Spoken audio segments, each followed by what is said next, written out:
Assalamu alaikum students. Today we are going to discuss chapter number 2.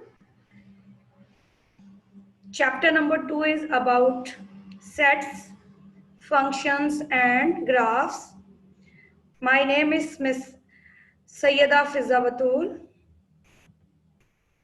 So let's start it. This chapter. First question is, what are sets? Look at the definition. A set is collection of well-defined distinct objects. Students, in your junior classes, you also know about collection. Collection to collect some things, objects, different objects, things which we can touch, see, this and that. Here the word well-defined is important. What is the meaning of well-defined? देखिए students, आप कुछ चीजों को इकट्ठा करते हैं और कहते हैं कि सेट है. मिसाल के तौर पे set of students in the class, sets of books, sets of copies. लेकिन यहाँ पे जो वर्ड है वेल डिफाइंड, इसका क्या मतलब है? वेल डिफाइंड का मतलब ये होता है कि जो ऑब्जेक्ट आप ले रहे हैं, कंसीडर कर रहे हैं, उसके बारे में आपके पास किसी किस्म की एम्बिग्यूटी ना हो, किसी किस्म की आपके लिए परेशानी ना हो कि आया ये ऑब्जेक्ट इस सेट का हिस्सा होगा या नहीं होगा. For example, if I will say to you set of first 5 natural numbers, you know what is the meaning of first 5 natural numbers? You will write 1 to 5. लेकिन अगर मैं कहती हूँ सेट ऑफ 5 सिटीज, अब ये जो मैं लफ्ज बोल रही हूँ 5 सिटीज, ये वेल डिफाइंड नहीं है. 5 सिटी से मेरी मुराद किस कंट्री के सिटी हैं?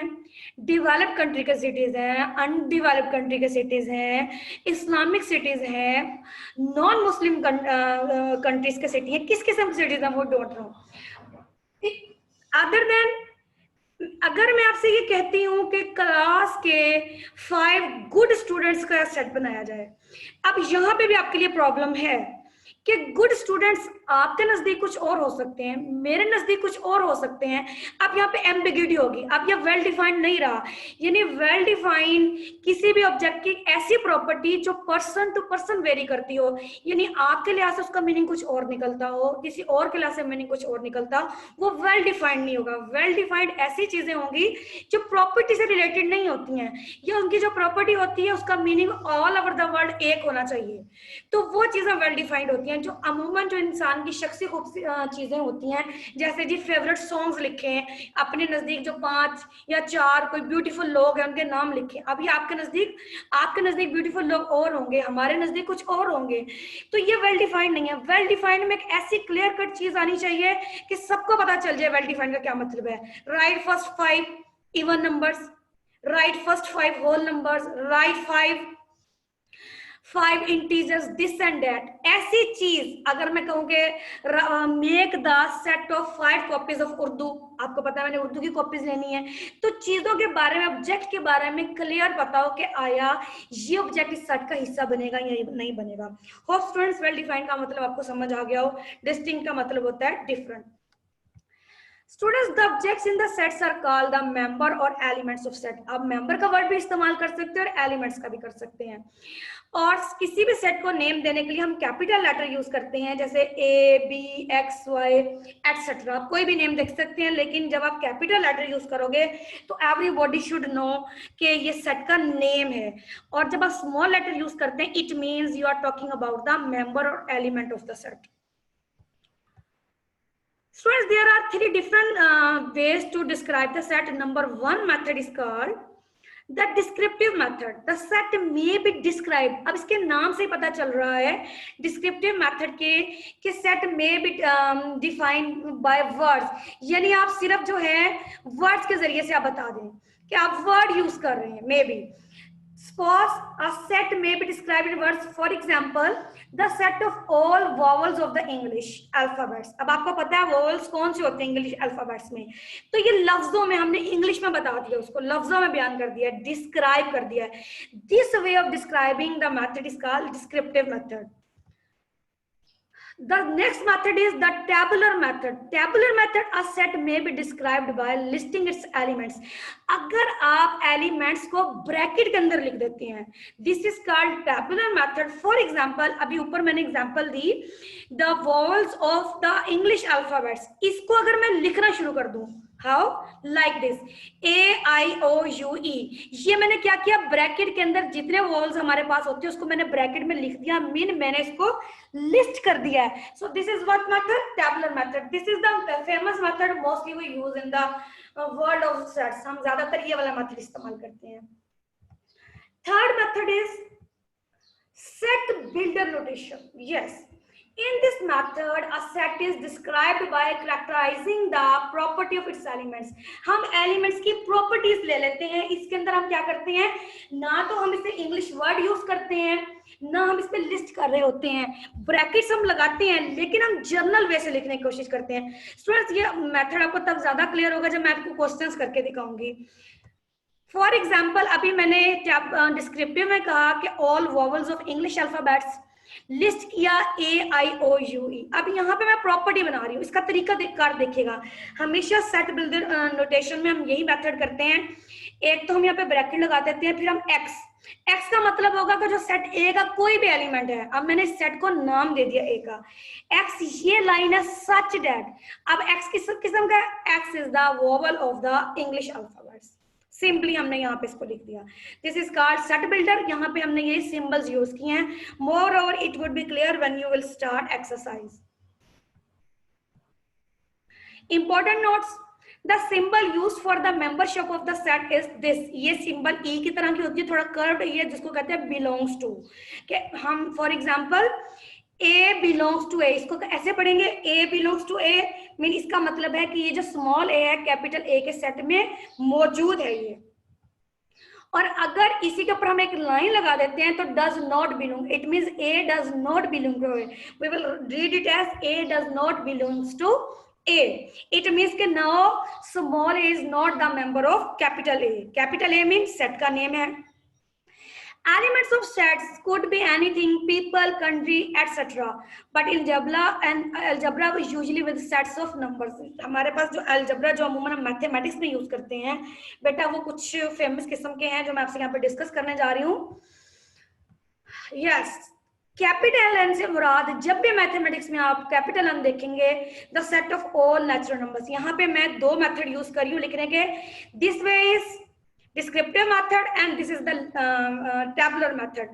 ब्रैकेट हमने यही वाली यूज कर दिया. whenever you will use this bracket it means you are talking about the set. अब आपको पता है कि नेचुरल नंबर्स कहाँ से स्टार्ट होते हैं, 1 2 3 और so on. जितने भी नंबर्स, रियल नंबर्स हमारे पास मौजूद हैं वो सब इस सेट का हिस्सा होंगे. इसमें 1 लाख आ सकता है, 1 अरब, 1 करोड़, कुछ भी इसके अंदर आएगा, सब इसके अंदर आएगा पॉजिटिव इन्फिनिटी तक. मगर इसमें क्या नहीं आएगा, इसके अंदर जीरो नहीं है और इसके अंदर नेगेटिव नंबर्स नहीं है और इसके अंदर फ्रैक्शन वाले नंबर्स नहीं है. This is what set of natural numbers. Look at this is the capital W. It shows the set of all whole numbers. जब सेट ऑफ नेचुरल नंबर में हम जीरो इंक्लूड कर देते हैं, this is called whole number set. बेटा इसके अंदर भी वही सब कुछ है जो नेचुरल नंबर्स के अंदर होता है, मगर नेचुरल नंबर में जीरो नहीं होता. यहाँ पे जीरो है और ये डॉट्स का मतलब है सोन. This is the these tools are, although all these sets are the examples of infinite set. इनकी एंडिंग नंबर हमें नहीं पता है. Capital C, the set of all integers. set of all integers जब आप बोलते हैं, here you can see zero लिखा है प्लस माइनस 1, यानी कि जितने भी हमारे पास पॉजिटिव नेगेटिव नंबर्स होते हैं वो सारे हमारे पास इसके अंदर इंक्लूड होंगे.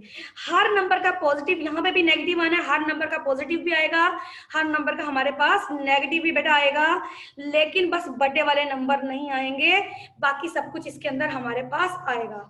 ठीक हो गया. Then after that students, Z bar, Z prime दोनों तरह से पढ़ सकते हैं. The set of all negative integers. अच्छा, अब इनके जो सेट ऑफ इंटीजर्स है ना, इनको हम कई तरह से लिख सकते हैं. इसको भी आप सेट ऑफ इंटीजर्स कह सकते हो, यानी कि सिर्फ पॉजिटिव नंबर है. अच्छा, फिर आप नेगेटिव नंबर्स का अलग से सेट बना लो तो आप कहेंगे जेड प्राइम का मतलब होगा इसके अंदर इंटीजर्स हैं मगर सारे के सारे नेगेटिव इंटीजर्स हैं। इन दोनों को मिला के भी लिख सकते हैं कि इनके पॉजिटिव और नेगेटिव दोनों तरह से इसका शामिल है। Mean in the both way you people could write it. Okay जी, go to the next slide. The set of all integers, ये बेटा सेट ऑफ ऑल इंटीजर्स हैं, ऑल ऑड इंटीजर्स हैं, जिसके अंदर हमारे पास ऑड नंबर कौन से होते हैं? ऐसे नंबर जो सिर्फ 2 पे डिवाइड ना होते हो, बाकी सब पे डिवाइड हो जाते हैं, 1 3 5। अच्छा जी, अब इसके अंदर अगला नंबर कौन सा आएगा हमारे पास, बताइए, जो 2 पे डिवाइड ना होते हो। इसी तरह से सेट ऑफ इवन इंटीजर्स है जो सिर्फ 2 पे डिवाइड होते हो। Then set of all rational numbers का पढ़ा। अब ये सेट बिल्डर नोटेशन में, अच्छा मैंने इसको सेट बिल्डर नोटेशन में क्यों लिखा है? क्योंकि अब जनरली सेट ऑफ जो रैशनल नंबर्स है बहुत बड़ा सेट है, बजाय ये कि मैं सारे नंबर लिस्ट कर देती, टैबुलर मेथड यूज करती, मैंने ये set builder notation method use कर दिया है। अब ये क्या है? X such that x is equal to p over q, मतलब ये कि x है इसका मेंबर, मगर x किस किस्म का है, उसके जो मेंबर्स होंगे वो सारे इस शक्ल में होंगे। किस शक्ल में होंगे? फ्रैक्शन की शक्ल में होंगे। वेयर p और q बिलोंग्स टू z, यानी कि ये p और q बजाते खुद के इंटीजर्स। अब इंटीजर्स का मतलब है ये कोई पॉजिटिव नंबर हो सकता है, ये कोई नेगेटिव नंबर हो सकता है, बस ये बटे में नहीं होगा, लेकिन उसको लिखा हम बटे में जा रहे हैं। और q जो है वो हमारे पास जीरो नहीं होगा। जीरो इसलिए नहीं होगा क्योंकि अगर यहाँ पे बटे में जीरो आ जाता है तो वो इन्फिनिटी बन जाता है। तो बेटा ये सेट बिल्डर नोटेशन के अंदर मैंने लिखा है कि ये क्यू क्या है, जिसमें सारे के सारे एलिमेंट्स बटे के अंदर आ रहे हैं। इससे पीछे जो हमने सेट डिस्कस किए थे उसमें देखिए आपके पास 1 आता था, 3 आता था, 5 आता था, लेकिन क्या 1 और 3 के दरम्यान में कुछ नहीं होता? 1 और 2 के दरम्यान में कुछ नहीं होता। हमें पता है कि 1 और 2 के दरम्यान, 0 और 1 के दरम्यान इनफाइनाइट नंबर्स होते हैं जो कि पॉइंट्स में होते हैं, वो बटे में होते हैं। तो एक्चुअली जो सेट ऑफ रैशनल नंबर है वो इन सारे, अभी तक हमने जितने सेट्स पढ़े हैं बेटा इन सबको कवर कर लेता है। क्यू से ऊपर जितने सेट थे वो सारे के सारे इस सेट के अंदर शामिल होते हैं, मगर वही जो बटे की शक्ल में लिखे जा सकते हैं। बटे की शक्ल में कौन से लिखे जा सकते हैं ये आपने प्रीवियस चैप्टर में पढ़ लिए, चैप्टर नंबर 1 में। Q prime the set of और इररेशनल नंबर्स। अच्छा, इररेशनल नंबर्स वही वाले होते हैं, मशहूर मारूफ एग्जांपल जो अंडर रूट वाले नंबर्स होते हैं। अंडर रूट वाले आपने पिछले चैप्टर में पढ़ा होगा। अंडर रूट वाले नंबर्स वही होते हैं जिन्हें हम फ्रैक्शन में कन्वर्ट नहीं कर सकते। आपको पता है कि हमारे पास 2-3 किस्म के नंबर्स होते हैं, रिकरिंग, नॉन रिकरिंग नंबर्स होते हैं, डेसिमल्स होते हैं, जिनको फ्रैक्शन में कन्वर्ट कर सकते हैं, लेकिन जो नॉन रिकरिंग फ्रैक्शन में कन्वर्ट नहीं हो सकते। वो नंबर जो फ्रैक्शन में कन्वर्ट नहीं हो सकते उनको हम कहते हैं सेट ऑफ इरेशनल नंबर्स। वो क्यू प्राइम के अंदर आता है। और अगर इन दोनों सेट्स को हम मिला के लिख दे तो हमारे पास सबसे इंपॉर्टेंट सेट बनता है the set of real number, जो इन दोनों का यूनियन होता है। यानी कि जो सेट ऑफ रियल नंबर होता है उसमें फ्रैक्शन वाले नंबर भी होते हैं, इरेशनल नंबर जो बगैर फ्रैक्शन के होते हैं, पॉजिटिव भी होते हैं, नेगेटिव भी होते हैं, हर तरह का नंबर जो होता है इन सब सेट्स को मिला के लिखा जाए तो सेट ऑफ रियल नंबर्स हमारे पास आ जाता है। अगली चीज, अब ये सारे एग्जांपल्स थी जो मैंने सेट्स की दी हैं, अगली चीज हमारे पास आती है equal set. Two sets A and B are equal, that is इसकी कुछ दो प्रॉपर्टीज हैं, ए बराबर होगा बी के। इफ एंड ओनली, ये दोनों कंडीशन साबित होनी चाहिए। अगर इफ एंड ओनली का मतलब मैं अभी आपको समझाती हूँ, if they have the same elements, के दोनों के अंदर जो एलिमेंट्स हैं वो सेम हो, और उसके बाद है ऑर्डर ऑफ द सेट जो है वो सेम होना चाहिए। बेटा ऑर्डर ऑफ द सेट का क्या मतलब है? मसलन अगर सेट ए के अंदर 3 एलिमेंट्स है, I need your attention here, 3 elements है, तो बी में भी 3 एलिमेंट्स होने चाहिए। अब जो ए में एलिमेंट्स है वही बी में हो तो हम कहेंगे ए इक्वल है बी के। फॉर एग्जांपल 1 2 3, ये सेट ए है, कितने एलिमेंट्स है? 3 है। ऑर्डर क्या है? 3 है।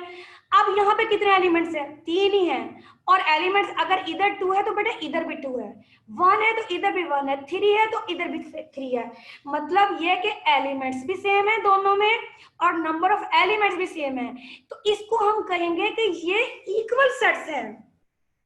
बेटा इसके अंदर ये मैटर नहीं करता कि पहले नंबर पे कौन सा लिखा है, सेट्स में ऑर्डर मैटर नहीं करता कि जी 2 बाद में लिखा हुआ है, वो दरमियान में था, इधर पहले आ गया। Order equality of the sets में ऑर्डर मैटर नहीं करता, एलिमेंट्स का एक जैसा होना जरूरी है और नंबर ऑफ एलिमेंट्स भी होना जरूरी है। मसलन अगर बी में 4 एलिमेंट्स होते, पहले 3 एक जैसे होते, बाकी ना होते, तब भी इक्वालिटी की शर्त पूरी नहीं आ सकती थी। होप की इक्वालिटी आपको समझ आ गई इक्वल सेट्स की। अगली जो चीज है हमारे पास वो क्या है, ये मैंने आपके पास एग्जांपल दी हुई है, इसकी मजीद ताकि आपको क्लियर हो जाए। A 1 2 3 है, B 3 2 1 है, C। देखिए इन सबके ऑर्डर चेंज है मगर नंबर ऑफ एलिमेंट्स और एलिमेंट्स का सेम, बिल्कुल सेम है, तो इसलिए हम कहेंगे इक्वल सेट्स है।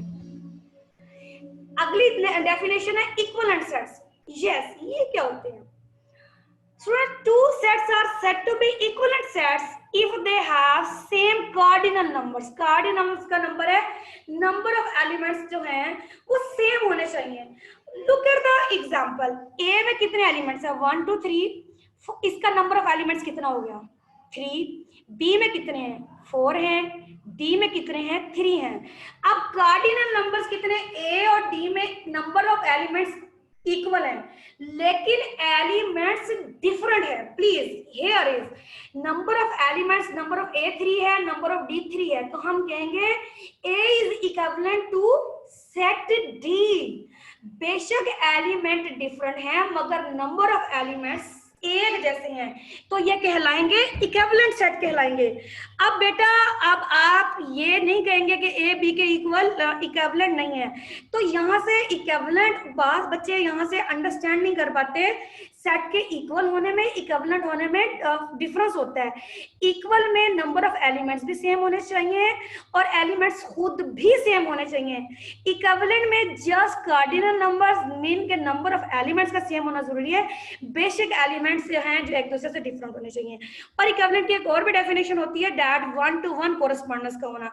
मीन के मैं अगर क्या करूं कि मैं ये जो है, जो ये सेट ए है, इसको मैं डी से कर दूं 1 1 कोरेस्पोंडेंस कायम कर दूं, 2 को 10 से कर दूं, तो बेटा ये वही वाली बात होगी हमारे लिए। ठीक है, तो ये आप इसको अंडरस्टैंड कर सकते हैं कि नंबर ऑफ एलिमेंट्स हमारे पास सेम होने चाहिए। होप तो आपका इक्विवेलेंट्स ऑफ सेट जो है वो आपको समझ आ गए हो। ठीक है, उसके बाद है जी हमारे पास अगली डेफिनेशन ये। अच्छा, अब ये सिंबल है, अगर दो सेट्स इक्विवेलेंट होते हैं तो ये इनकी सिंबल यूज हो रही होती है। अच्छा, so this is two equal sets are necessarily equivalent। जो सेट्स इक्वल होते हैं वो इक्विवेलेंट भी होते हैं। क्यों? इक्विवेलेंट की शर्त क्या है कि उनके नंबर ऑफ एलिमेंट्स सेम होने चाहिए। तो इक्वल सेट्स की भी तो यही कंडीशन होती है कि नंबर ऑफ एलिमेंट्स जो है वो इक्वल होने चाहिए। इसका मतलब इक्विवेलेंट भी हैं, but her equivalent set equal नहीं होता। उसकी वजह यह कि सेट के अंदर एलिमेंट्स जो हैं, नंबर ऑफ एलिमेंट्स एक जैसे हैं मगर खुद एलिमेंट्स एक जैसे नहीं है। जैसे कि मैंने ए और डी की एग्जांपल दी है, इक्वल नहीं है मगर इक्विवेलेंट है। मगर यहाँ पे ए और बी इक्विवेलेंट भी हैं और इक्वल भी हैं, एलिमेंट्स भी वही हैं और उनका नंबर भी सेम है। Okay, this is singleton set. A set having only one element is called singleton set। एक सेट जिसमें सिर्फ एक ही एलिमेंट है वो singleton set कहलाता है। Very easy topic। Empty set, a set having no element is called empty set। Order of the set, number of the elements in the set is called the order of set। Infinite and infinite set, a set having finite number of elements is called finite set। यानी कि जिस set के elements को आप count कर सके। अभी पीछे मैंने ए लिखा था, मैंने बी लिखा हुआ था, उसके एलिमेंट्स आपको नजर आते 3 थे, डी के 4 थे, तो वो फाइनाइट थे।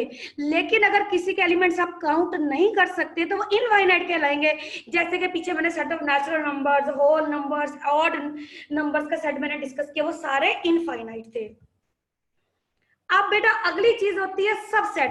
If every element of set A is an element of set B, set A के तमाम एलिमेंट्स बी में हो तो हम ए को बी का सबसेट कहेंगे। This is the symbol for the subset. और यहां पे जो बी है वो कहलाएगा superset of A. A B से छोटा है, ए के जितने एलिमेंट्स है वो बी में मौजूद है, तो बी ए का कहलाएगा सुपरसेट, ए बी का सबसेट कहलाएगा। मिसाल के तौर पे a is equal to 1, b is equal to 1 2। अब a के जो एलिमेंट्स है वो b में मौजूद है, हम कहेंगे a b का सबसेट है। मगर बेटा b के तमाम एलिमेंट्स a के अंदर मौजूद नहीं है, तो b a का सुपरसेट कहलाएगा। अच्छा, अब ये प्रॉपर यहां से सबसेट से ना मजीद दो टाइप्स निकलती हैं। If a is the subset of b and b contains at least one element which is not in a, then a is said to be the proper subset of b। इसकी ये example है, इसका ये तब होगा, इस सूरत हाल में होता है। बेटा जनरली हम ये सिंबल लगा देते हैं, लेकिन असल में ये वाली सिंबल होती है जब हमें इस बात को नहीं डिस्कस करना होता प्रॉपर है या इम्प्रॉपर है, तो फिर हम ये सिंबल लगा भी देते हैं। लेकिन बेसिकली इसका मतलब ये होता है कि ए का एक यानी कि बी के तमाम एलिमेंट्स ए के अंदर मौजूद नहीं है, वो प्रॉपर सबसेट की सिंबल होती है। लेकिन अमूमन हम ऐसे ही लिखते हैं। If A is the subset of A and A is equal to B, then A is an improper subset of B।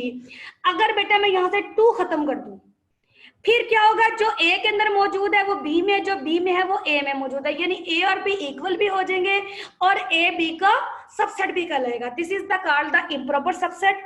Her set के 2 सबसेट जरूर होते हैं, दैट इज एम्प्टी सेट और सेट इटसेल्फ।